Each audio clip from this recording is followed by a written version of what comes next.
Why do you keep sitting across from people who never quite arrive? You tell yourself it's timing or bad luck or that you just haven't met the right one yet. But what if the pattern isn't bad luck at all? What if some part of you keeps choosing the door that stays shut? Theo has watched this happen before, and he never says it unkindly. Today, we're naming the 7 quiet reasons you keep choosing people who can't choose you back. None of these make you broken, only unlearned in a very specific way. By the end, you'll understand exactly why the pattern started. And more importantly, exactly how it stops. Let's start with the first reason, the one that goes back the furthest. Reason 1. Somewhere along the way, you learned that love was something you had to earn. Maybe affection came after good grades, or good behavior, or being just easy enough not to be a burden. So your nervous system quietly filed love under effort, not under safety. Now, someone who loves you easily can feel confusing, even suspicious. Because if love doesn't require effort, some part of you doesn't trust that it's real. So instead, you find yourself chasing the person who makes you work for every crumb. Because earning it, at least, feels familiar. Theo gently reminds her that familiar and safe were never actually the same thing. Effort earned you approval once, but approval was never the same as being chosen. You were never meant to audition for the love you already deserved. That's the first reason, and it's the one every other reason quietly grows out of.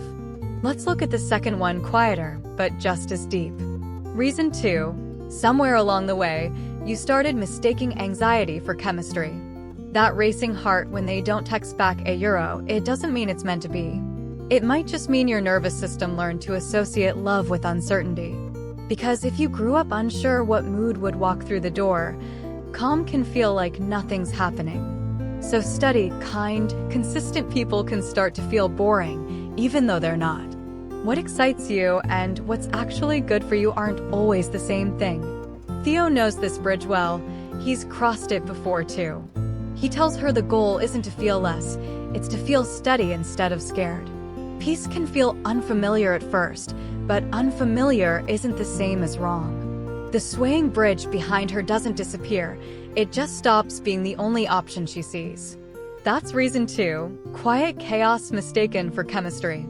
The third reason is one almost no one names out loud. Reason 3, their unavailability doesn't register as a warning, it registers as a challenge. Somewhere inside, you've learned that if you just try hard enough, you can be the one who finally gets through.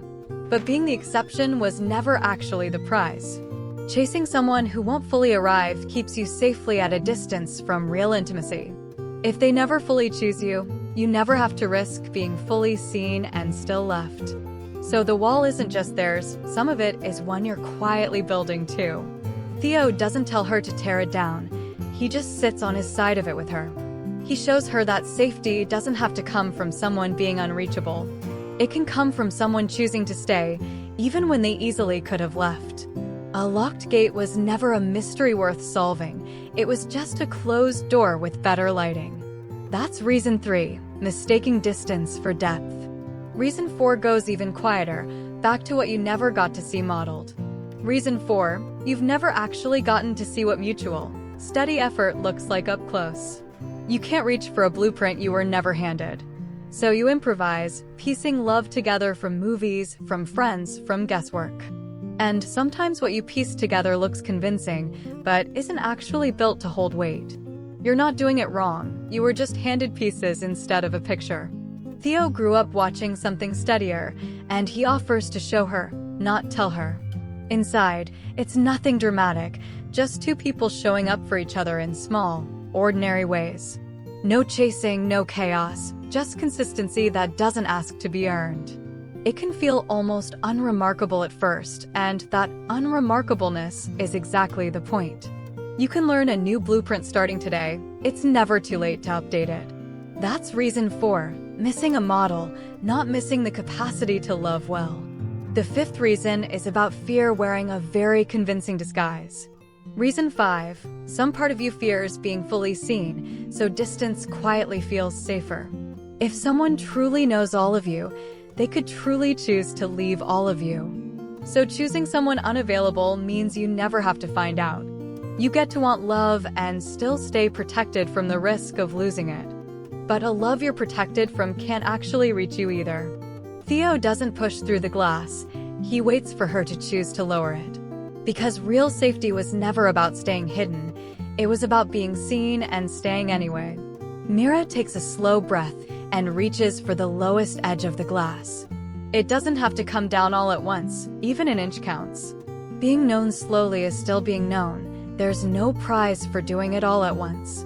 That's reason 5. Distance mistaken for protection. Reason 6 is about a comparison you didn't even realize you were making. Reason 6. Without meaning to, you're recreating a familiar ache instead of choosing genuine happiness. The ache is old, but it's familiar, and familiar can quietly disguise itself as fate. So you find yourself drawn to people who feel like an unfinished chapter you're still trying to complete. But you can't rewrite an old ending by casting a new person in the same old role. That story already ended, even if some part of you keeps hoping for a different one. Theo stands beside her, not in the mirror, but right there in the room with her. He reminds her that the ache doesn't need a replay, it needs to finally be grieved.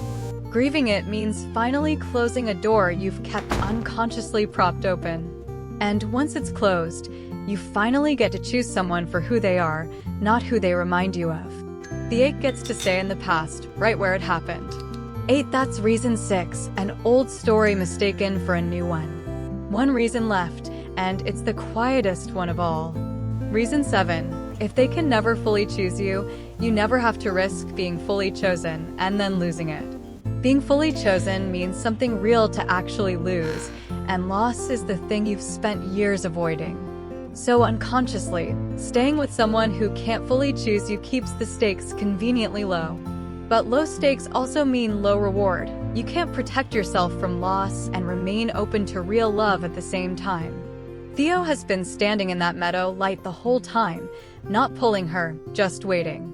He can't promise it won't hurt if it ends, no one honest ever can. But he can promise that being fully chosen, even briefly, is worth more than years of safe almost. Mira looks back one last time at the dim hallway behind her, and then she steps fully into the light. Theo doesn't rush toward her. He simply reaches out his hand and waits for her to take it. This time, she doesn't have to chase anything. She only has to choose to reach back. That's reason 7, and it's the one that finally sets the other 6 free. None of these 7 reasons make you unlovable. They just made unavailable love feel familiar. And familiar was never the same thing as right for you. You get to want something different now, and you get to let it feel new without mistrusting it. The next person who fully chooses you won't need to be chased, only recognized. If this found you today, you're already further along than you think. Tell us in the comments which reason found you first, and share this with someone still standing at that locked gate.